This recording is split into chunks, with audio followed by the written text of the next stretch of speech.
It's 10:20 a.m. Eastern Standard Time, Friday, December 15th, and you're looking at a live shot of Space Launch Complex 40, where the SpaceX Falcon 9 rocket is about to launch a Dragon mission to the International Space Station.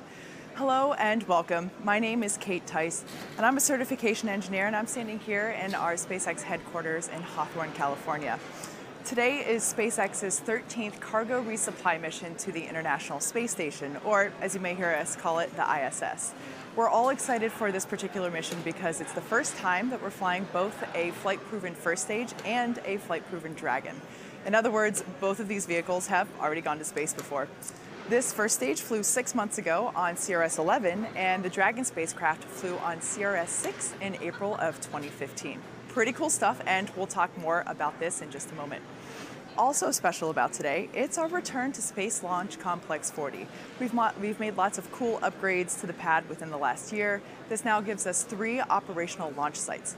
This one, 39A, both of which are in Florida, and our California launch site at Vandenberg Air Force Base. Let's get started. Hi, I'm Michael Hammersley, a materials engineer for our electronics group, and I'll be bringing you status updates over the course of this mission. As Kate mentioned today, for the first time we're flying 2 flight-proven vehicles. The Falcon 9 first stage, which previously flew in June of this year on CRS-11, and the Dragon spacecraft, which previously flew in April 2015 on CRS-8. Both Falcon 9 and Dragon were designed with reflight in mind, so the vehicle hardware is built to support multiple missions with minimal refurbishment in between. And for this mission, we've refurbished the thermal protection system on Dragon's exterior, so that's why it looks brand new. But you'll notice that the Falcon 9 first stage hasn't been scrubbed down, and you can still see the soot from re-entry. The plan going forward is to not wash or repaint any of the first stage, although from time to time we may still scrub down or repaint parts or all of it if deemed beneficial. We did that in this mission on the inner stage and the legs, but for the most part, going forward, the soot from re-entry will remain. Key takeaway for Falcon and Dragon at the moment is that we are tracking no issues, and we are on track for an on-time launch just 13 minutes from now.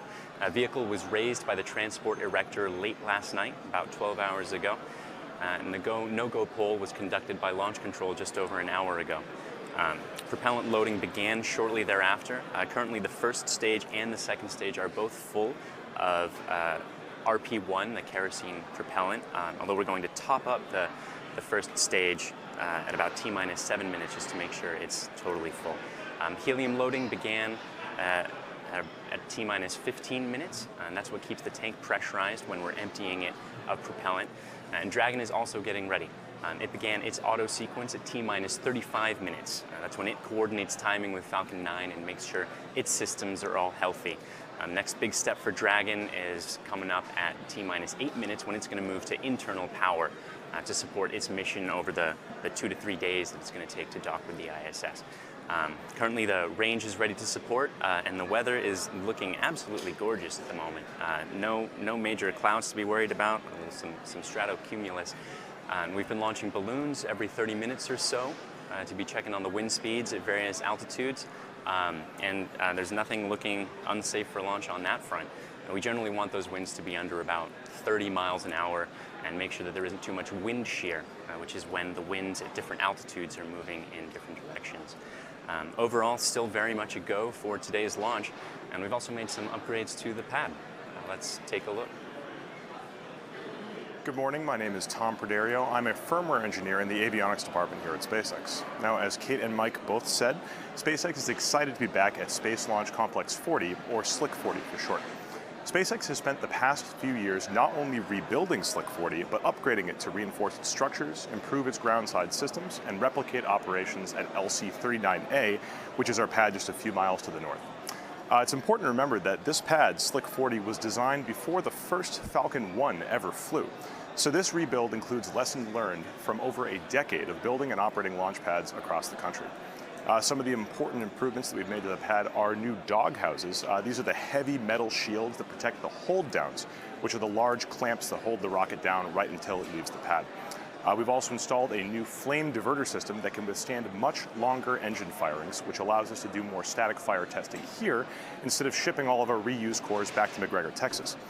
Upgrades to the strongback, which is the tower next to the rocket right here, also include new lift cylinders. You can see those new lift cylinders, they're the blue objects right here. These stronger lift cylinders allow us to do one continuous lift process from horizontal all the way to vertical, whereas before we were doing a two-step process. We've also completely upgraded the lock system on the pad.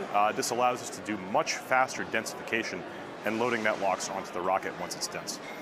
Overall, Slick 40 has been upgraded with additional redundancies to make it safe and reliable as its LC-39A cousin to the north, which is helpful as SpaceX often sends employees and equipment between the two pads, so it's good to have as much commonality as possible between them. Together with Pad 39A and our West Coast launch site in Vandenberg, SpaceX now has 3 operational launch pads. More launch pads means more launches, which is the key to full and rapid reusability. 11 years ago, Dragon was just a design on a piece of paper. Today, it's the only vehicle flying that can deliver significant cargo both to and from the International Space Station, and it's been an exciting ride to get us to where we are. In 2010, SpaceX became the first private company to send a spacecraft to orbit and return it to Earth. 2 years later, in 2012, Dragon became the first privately developed spacecraft to visit the ISS. Since then, SpaceX has made a total of 12 trips to the ISS, and we're under contract with NASA for a total of 20 cargo resupply missions. We're currently flying cargo missions, but ultimately we will fly astronauts on crew missions, with our first crew demo mission slated for next year. Whether we're flying cargo or crew, our relationship with NASA is instrumental to mission progress and success. Today's mission marks the second time we've sent a previously flown Dragon to the ISS. The first time a Dragon was reused was on CRS-13 in April of this year.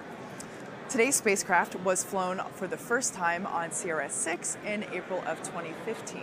That happens to be a mission that I remember quite well, as it was my first rocket launch as a SpaceX employee. Dragon has come a long way from just a design on a piece of paper, and we chatted with Dragon Mission Management Director Jessica Jensen to find out more about that journey as well as today's mission. Hi, my name is Jessica Jensen. I'm the Director of Dragon Mission Management here at SpaceX. My group is the main interface with NASA for the Cargo Resupply Services contract. And what that means is we're responsible for 2 main areas. 1 is integrating the cargo on the vehicle, and 2 is meeting all of NASA's safety requirements. In our partnership with NASA, we have a contract for cargo resupply services to the space station. The first contract was set up for 12 missions, and we recently completed the 12th mission in September of this year.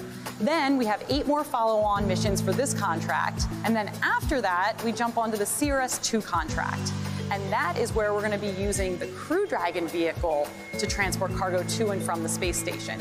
And the nice thing about that is the Crew Dragon vehicle has additional safety features beyond the vehicle we're currently flying, as well as a significant increase in capability of the type of research and science payloads we can fly. Dragon carries 2 types of cargo, unpressurized cargo and pressurized cargo.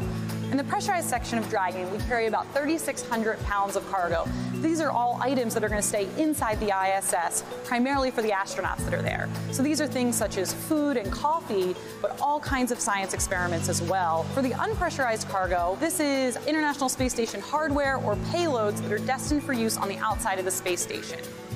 Almost just as important as carrying cargo to the space station is safely bringing cargo back home. So the first thing we do when a Dragon gets home is unload all of the cargo and turn that over to NASA. After that, Dragon is shipped to the SpaceX facility in McGregor, Texas. In order to refly a Dragon capsule or a Falcon 9 first stage, several analyses, inspections, and tests have to be completed. And so it's one of the areas we do a significant amount of inspection and testing, and we also do it in coordination with NASA. NASA has been an amazing partner to SpaceX. We couldn't have done any of this without them. We look forward to carrying literally tons more cargo to the space station to keep the astronauts very busy. As you just heard from Jessica, Dragon is packed full of supplies and science payloads for today's mission. Now, there are 2 main big external payloads in the trunk of the spacecraft. That's the lower section of the spacecraft right there. One of them is called the Total and Spectral Solar Irradiance Sensor, which measures the sun's solar energy flow to the Earth and how our atmosphere responds to it.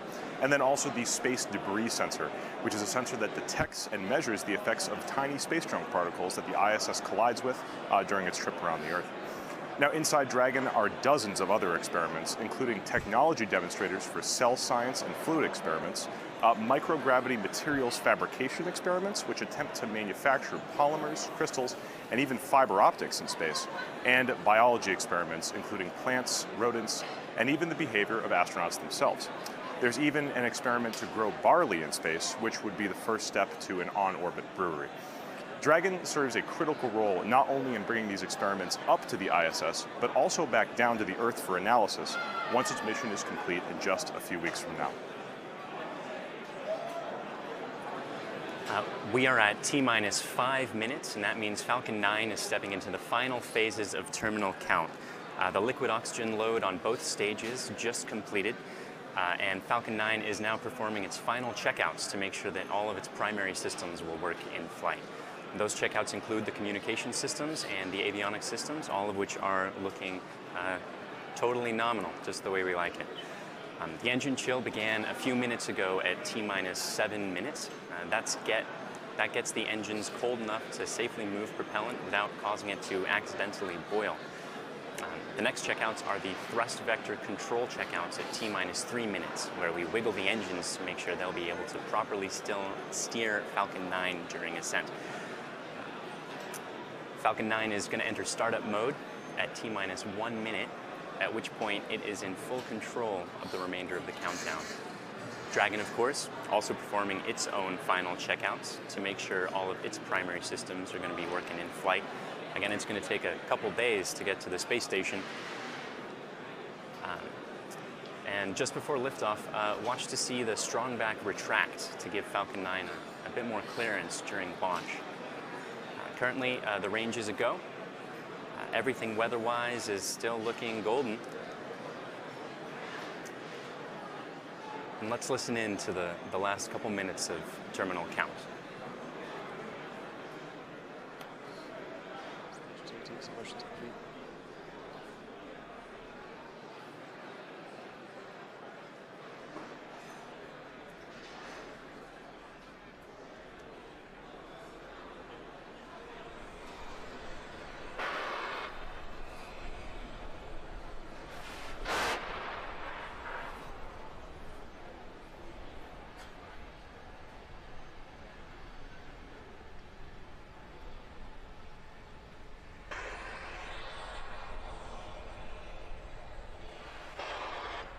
Stage 1 LOX load closed out.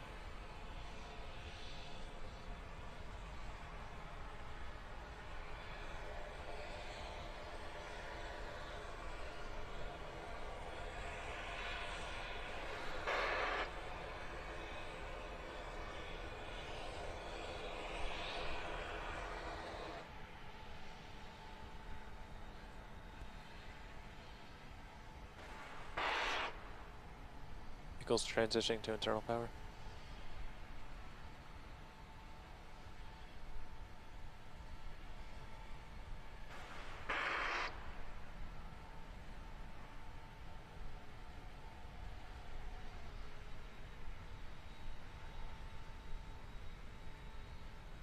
Stage 2 LOX load closed out.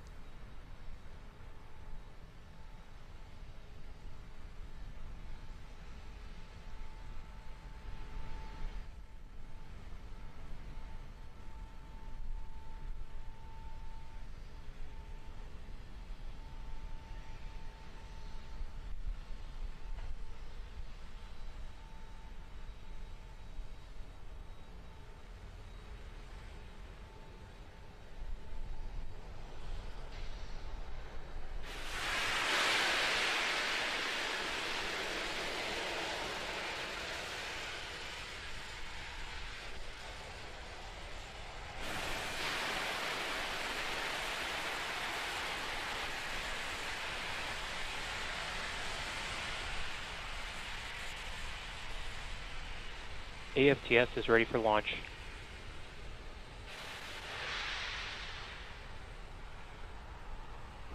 F9 is in startup. LD is go for launch. Stage 2 pressing for flight.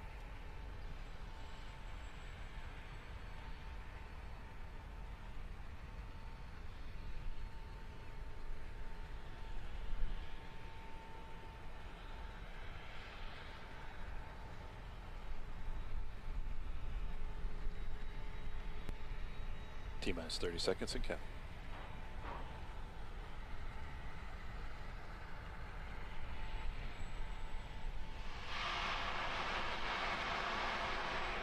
Stage 1 pressing for flight. T-minus 15. It's 10, 9, 8, 7, 6, 5, 4, 3, 2, 1. Ignition. Liftoff.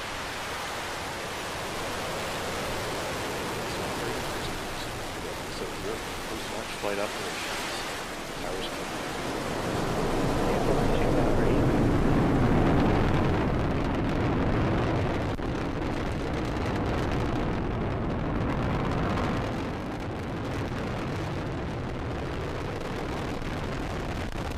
Propulsion's nominal.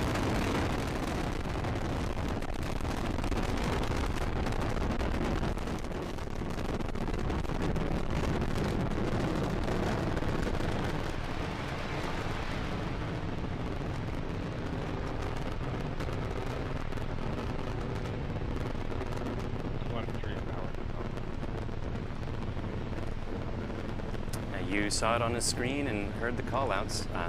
We had successful liftoff of the Falcon 9 on time. A few seconds after that, it cleared the towers and then did a pitch kick maneuver. Currently, vehicle is supersonic. You may have just been able to make out a small sonic boom there. We're about to head to max Q, which is maximum aerodynamic pressure. That's the point at which the rocket is pushing hardest against the atmosphere. Vehicle is passed through max Q. Just finished that stage of flight. MVAC engine chill has started. MVAC engine chill gets the engines cold enough just in the way that the first stage engines perform its chill. And coming up shortly, we're going to have a few things in quick succession. The main engines are going to cut off, the two stages are going to separate, and the second engine will start. And the first stage is then going to make its way back towards landing zone 1 with a boost back burn.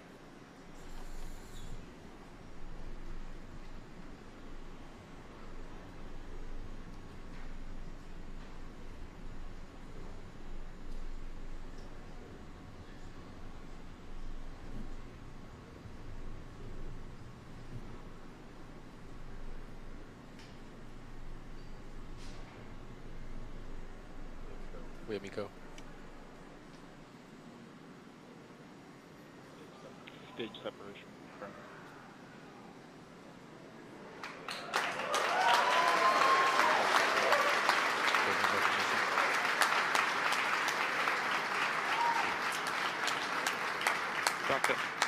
And there we have it. Those 4 events all went in quick succession. The first stage currently boosting back.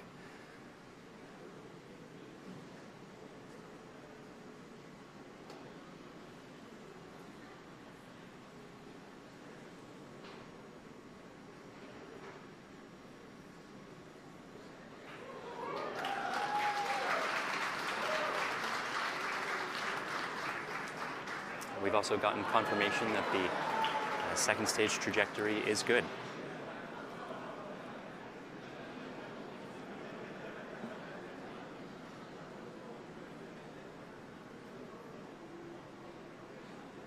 Boost back burn shut down.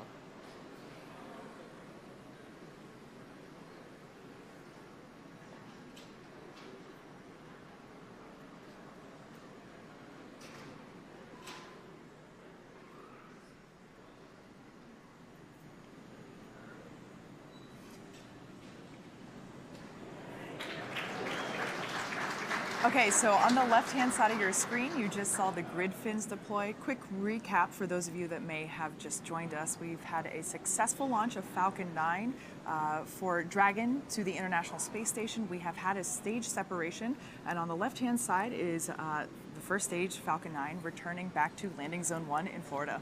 We just had a phenomenal camera shot from our ground tracking cameras of the first stage and second stage separating, and then that first stage boost back burn. Currently, the first stage on the left-hand side of your screen is about to enter its re-entry burn phase. This is when it slows itself down before it hits the dense part of the atmosphere so that there's no aerodynamic heating of those engines which are coming in head first. And that shot that you see on the right-hand side of your screen, that is the second stage engine glowing brightly. Personally, one of my favorite shots that we can get during a launch as it carries Dragon towards the International Space Station. So first stage on the left-hand side, second stage on the right. On the left-hand side, that first stage, you can see those cold gas thrusters. Those are orienting the stage as it goes to the upper regions of the atmosphere. And then as the air gets thicker and thicker on its way down, we start using those grid fins, which you just saw deploy, to steer the stage back towards a safe landing at Cape Canaveral Air Force Station, landing zone 1. Yeah. So we have a total of 3 burns that the first stage will perform. You've already saw the boost back burn. We're getting ready for the re-entry burn, and that's to slow it down. And then finally the landing burn.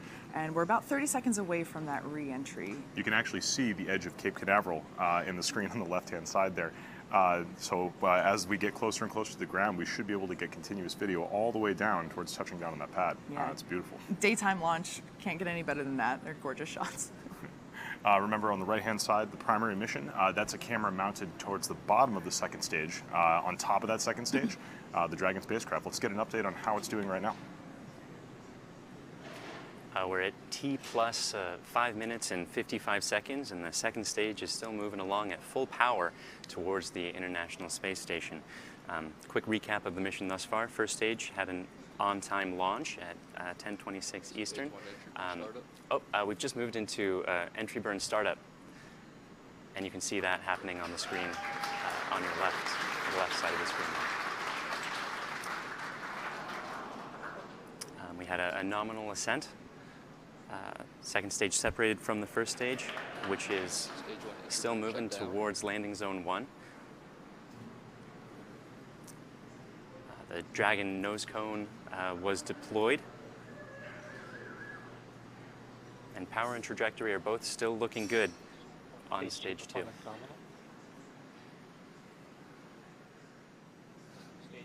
Stage 1 AFTS has saved.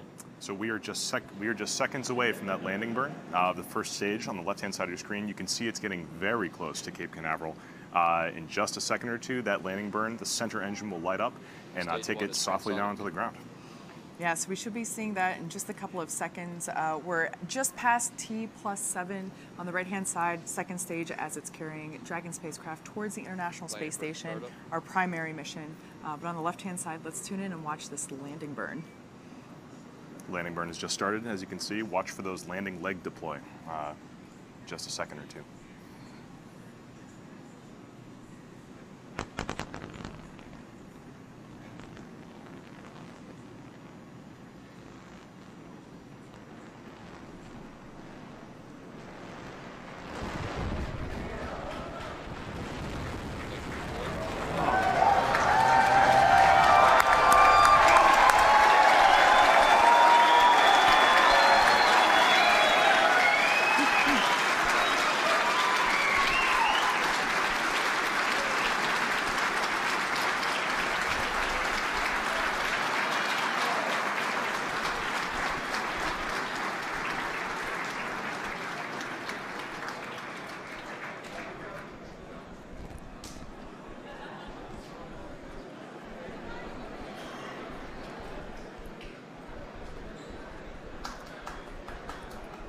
You just saw the first stage land on landing zone 1. That marks the second successful visit to and from space for this particular booster.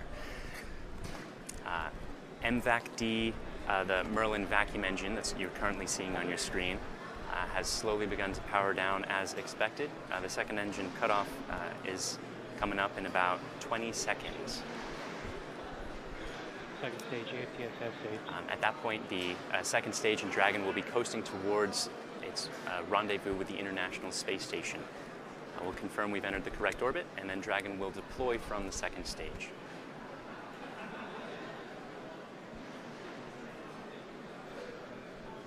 Yes, you go.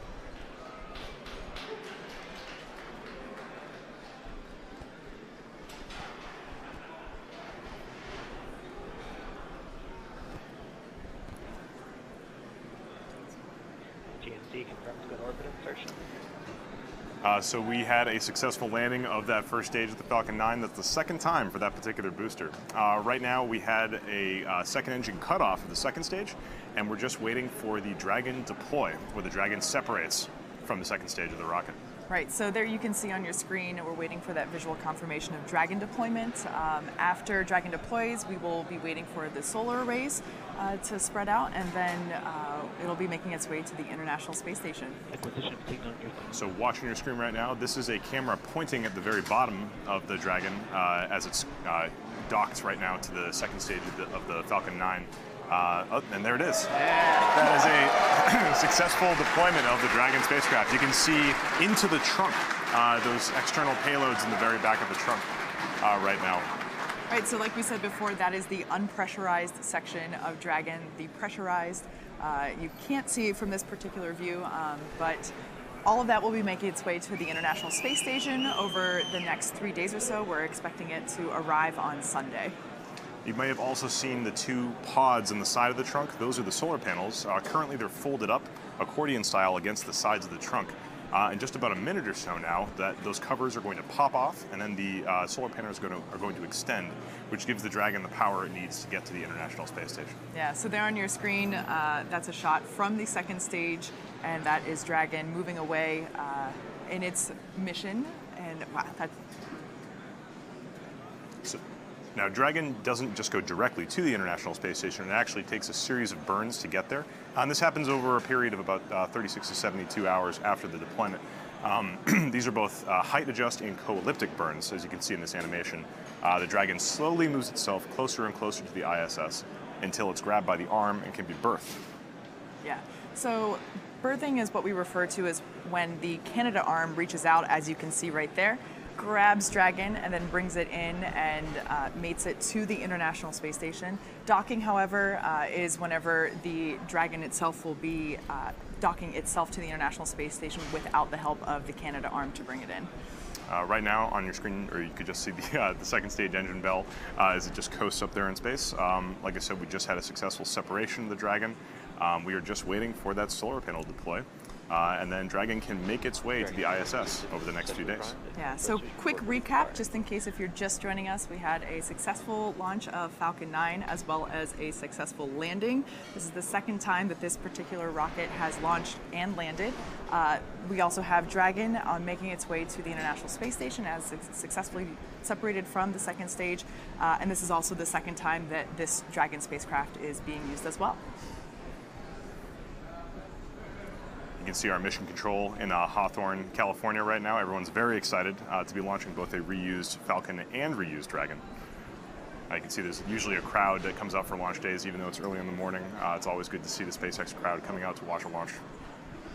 So the view on your right is a shot of the second engine. Oh, and there's the visual confirmation of the Dragon solar arrays deploying. So those solar arrays are normally packed up against the side of the trunk. You can see them accordioning, folding out.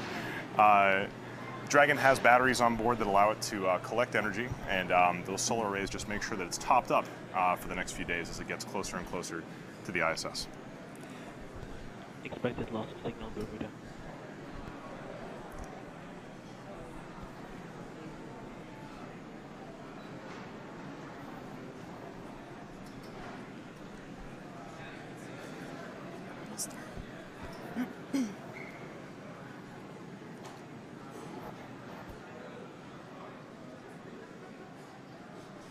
So as you can see there, visual confirmation of the Dragon solar arrays deploying.